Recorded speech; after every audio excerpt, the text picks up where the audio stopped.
Hello, everybody. This is Anna Karenina by Leo Tolstoy. Part 5, Chapter 33. For the first time in his life, Vronsky felt towards Anna a sensation of vexation, bordering on anger. What vexed him above all was that he couldn't explain the reason of his vexation, that he couldn't tell Anna, frankly, that to appear at the opera in such a toilet, with a person like the princess, was equivalent to throwing down the gauntlet to public opinion, to confessing herself a lost woman, and consequently renouncing all hope of ever going into society again. Why didn't she understand it? What's happened to her? He asked himself. He felt at one and the same time a lessened esteem for Anna's character and a greater sense of her beauty. Going back to his room, he sat down, full of anxiety, beside Yashvin, who was drinking a mixture of seltzer water and brandy, and his long legs stretched out on a chair. Vronsky followed his example. "You spoke of Lonskov's horse? He's a fine animal, and I advise you to buy him," began Yashvin, glancing at the comrade's solemn face. "His crupper is tapering, but what legs, and what a head! You couldn't do better." "I think I should do well to take him," replied Vronsky. All the while he was talking with his friend, he never ceased to think of Anna, and involuntarily listened to what was going on in the corridor, kept looking at the clock on the mantel. "Anna Arkadyevna left word that she had gone to the theatre," a servant announced. Yashvin poured out another little glass of cognac and seltzer, drank it, and rose, buttoning up his uniform. "Well, shall we go?" said he, half smiling beneath his long mustachios, and showing that he understood the cause of Vronsky's vexation, without attaching much importance to it. "I'm not going," replied Vronsky gloomily. "I promised, so I must go. Goodbye. If you should change your mind, take Krasinski's seat, which will be unoccupied," he added as he went out. "No, I have work to do. A man has trials with a wife, but with a not-wife, it's still worse," thought Yashvin as he left the hotel. When Vronsky was alone, he rose, began to walk up and down the room. Tonight? The 4th subscription night. My brother Yegor will be there with his wife, and with my mother, probably. In fact, all Petersburg will be there. Now she's going in, and is taking off her shuba, and there she is in the light. Tuskievich, Yashvin, the Princess Varvara. What am I to do? Am I afraid? Have I given Tuskievich the right to protect her? However you may look at it, it's absurd. Why should she place me in such a ridiculous position?" he said, with a gesture of despair. This movement jostled the stand on which the tray with the cognac and seltzer water was placed, nearly knocking it over. In trying to rescue it, he upset it entirely. He rang, gave a kick to the table. "If you want to remain in my servants, don't forget what you have to do," said he to the valet who appeared. "Don't let this happen again. Why didn't you take these things before?" The valet, knowing his innocence, wished to justify himself, but one glance at the barin showed him that it was best for him to be silent, and making a hasty excuse, he got down upon the floor to pick up the broken glasses and water bottles. "This is not your business. Call a waiter and get my coat." Vronsky entered the theatre at 9:30. The play had begun. The Kapelldiener recognized Vronsky as he took off his shuba and called him "Your Excellency." The lighted lobby was empty with the exception of the Kapelldiener, and 2 valets holding shubas and listening at the doors. The sound of the orchestra could be heard, carefully accompanying a woman's voice. The door opened as another Kapelldiener, who had in charge of seating the spectators, passed through, and the phrase, as it came to an end, reached Vronsky's ears. He couldn't hear the last part, for the door had closed again, but from the applause which followed, he knew that the aria was ended. The plaudits still continued as he went into the auditorium, brilliantly lighted in lustres and bronze chandeliers. On the stage, the prima donna, with bare shoulders and covered with diamonds, was bowing and smiling, and with the assistance of the tenor, who gave her his hand, was bending forward to pick up numerous bouquets. A gentleman, with carefully oiled hair, reached out his arms to hand her a jewel case, and the whole audience, boxes and parquet, shouted, applauded, and rose to their feet. The Kapellmeister, fixing his white necktie, came to meet him. Vronsky went forward to the middle of the parquet, stopped and looked through the audience, paying less attention than ever to the stage, the noise, and all this crowd of spectators crammed into the theatre. There were the same ladies in the boxes, with the same officers behind them, the same gaily dressed women, the same uniforms, the same dress coats. In the gallery, the same disorderly crowd. In all this closely packed house, perhaps 40 people, men and women, represented society. Vronsky's attention was turned towards the oasis. The act was just over, and Vronsky went towards the first row of seats, stopped near the railing beside Superkovskoy, who, seeing him at a distance, had beckoned to him with a smile. Vronsky had not yet seen Anna, and purposely refrained from looking for her, but from the direction in which all eyes were turned, he guessed the place where she was to be found. Worse yet, he trembled for fear of seeing Alexey Alexandrovitch. To his joy, the latter was not at the theater this evening. "How unmartial you look," said Superkovskoy. "One would take you for a diplomat, an artist, anybody." "Yes, on my return home I put on citizen's dress," replied Vronsky, slowly taking out his opera glasses. "That's why I envy you. When I came back to Russia, I must confess I regretted to put these on again when I got home from abroad," said he, pointing to his epaulets. "I mourn for my liberty." Serpukhowskoy had long since given up trying to push Vronsky along in his military career, but he continued to have a warm affection for him and seemed especially friendly towards him on this evening. "It's too bad that you lost the first act." Vronsky, while listening with one ear, examined the boxes and the first tier of seats with his opera glass. Suddenly, Anna's head came into view, proud and strikingly beautiful in its frame of laces, next to a lady in a turban and a bald-headed old man who blinked as he gazed through his opera glass. Anna was in the 5th box, not more than 20 feet from him. She was seated in the front of the box, turning slightly away, talking with Yashvin.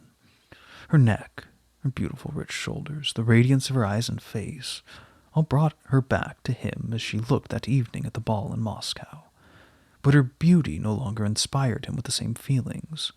There was nothing mysterious about them. So while more than ever under the sway of her charm, he felt almost hurt to see her so beautiful. She didn't look at him, but he felt that she had already seen him. When Vronsky again directed his opera glass towards the box, he saw the Princess Varvara, with red in the face, looking frequently with forced laugh at the next box. Anna, striking her closed fan against red velvet, was looking away, evidently intending not to notice what was going on about her. Yashvin's face wore the same expression as when a game were against him. He drew his left mustachio more and more into his mouth, frowned, and looked across into the neighboring box. In this box were the Kartasovs. Vronsky knew them, and he knew that Anna, too, had been on friendly terms with them. Madame Kartsova, a little thin woman, was standing with her back to Anna, and putting on an opera cloak which her husband handed to her. Her face was pale and angry. She seemed to be expressing her mind very freely about something. Kartasov, a stumpy, bald-headed man, kept looking at Anna, trying to calm his wife. When Madame Kartsova left the box, her husband lingered, trying to catch Anna's eye, to bow to her, but she evidently didn't wish to notice him, and leaned back to speak to Yashvin, whose shaven head was bent towards her. Kartasov went out without having bowed, and the box left empty. Vronsky didn't understand the meaning of this little scene, but he felt perfectly sure that Anna had been mortified. He saw by the expression of her face that she was summoning all her strength to keep up her part to the end and appear perfectly calm. Those who knew nothing of her history, who couldn't hear her old friend's expressions of indignation at her appearing in this way, in all the splendor of her beauty and of her dress, would not have suspected that this woman was undergoing the same feelings of shame as a malefactor at the pillory. Vronsky, deeply troubled, went to his brother's box, hoping to learn something about the matter. He intentionally crossed the parquet, and on the side opposite of Anna's box, as he went, ran across his old colonel, who was talking with 2 of his acquaintances. Vronsky heard the Karenin's name spoken, and noticed that the colonel hastened to call to him aloud, while he gave his friends a significant look. "Ah, Vronsky, when shall we see you again in the regiment? We shan't ask your permission to give you a banquet. You are ours, every inch of you," said the colonel.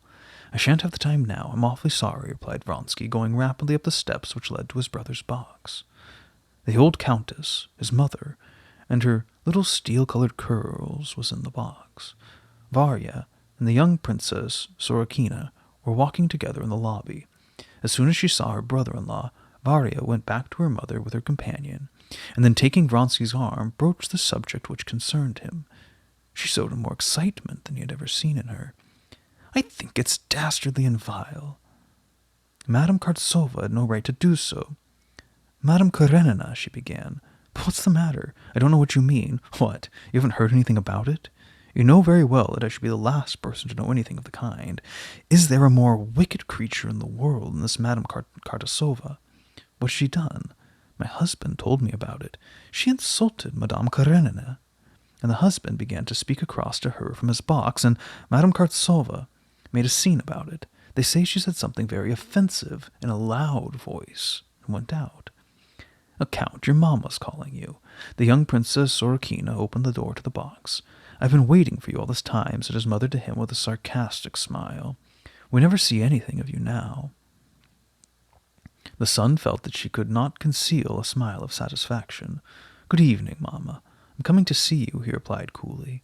"What? I hope you're not going to faire la cour à Madame Karenina," she added when the young Princess Sorokina was out of hearing. "Elle fait sensation. On oublie la pâtie pour elle." "Mamma, I've begged you not to speak to me about her," he replied gloomily. "I only say what everyone's saying." Vronsky did not reply, and after exchanging a few words with the young princess, he went out. He met his brother at the door. "Ah, Alexei," said his brother, "how abominable. She's a silly thing, nothing more. I'm going to see Madame Karenina. Let's go together." Vronsky didn't listen.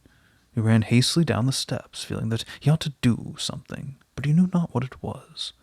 Stirred with anger, furious at the false position in which Anna had placed them both, he nevertheless was full of pity for her. As he went from the parquet towards Anna's lodge, he saw Stremov leaning on the box, talking with her. "There are no more tenors," he said. "La moulin est brisée." Vronsky bowed to her, and stopped to speak with Stremov. "You came late, it seems to me, and you lost the best aria," said Anna to Vronsky, in a way which seemed to him scornful. "I'm not a very good judge," he replied, looking at her severely. "Like Prince Yashvin," she said, smiling, "who thinks Patty sings too loud." "Thank you," she said, taking the program that Vronsky passed to her in her little hand, encased in a long glove. At the same moment, her beautiful face quivered. She rose and went to the back of the box. The last act had hardly begun when Vronsky, seeing Anna's box empty, rose, left the parquet, and went back to the hotel. Anna had also returned. Vronsky found her just as she was at the theater, sitting in the first chair she came to, near the wall, looking straight before her. When she saw Vronsky enter, she glanced at him without moving. "Anna," he said. "It's you who are the cause of it all," she exclaimed, rising, with tears of anger and despair in her voice. "I begged you, I implored you not to go. I knew it would be unpleasant to you." "Unpleasant?" she exclaimed. "It was horrible. If I should live 100 years, I won't forget it. She said that it was a disgrace to sit near me. She was a fool to say such a thing, but why'd you run the risk of hearing it? Why'd you expose yourself? I hate your calm way. You should never have driven me to this. If you loved me—" "Anna, what has my love to do with this? Yes, if you loved me, as I love you, if you suffered as I—" she said, looking terrified. He pitied her, protested his love, because he saw that it was the only way to calm her, but in the bottom of his heart, he was angry with her. She, on the contrary, drank in his expressions of love, which he thought idle to repeat, and gradually became herself again. 2 days later they left for the country, completely reconciled.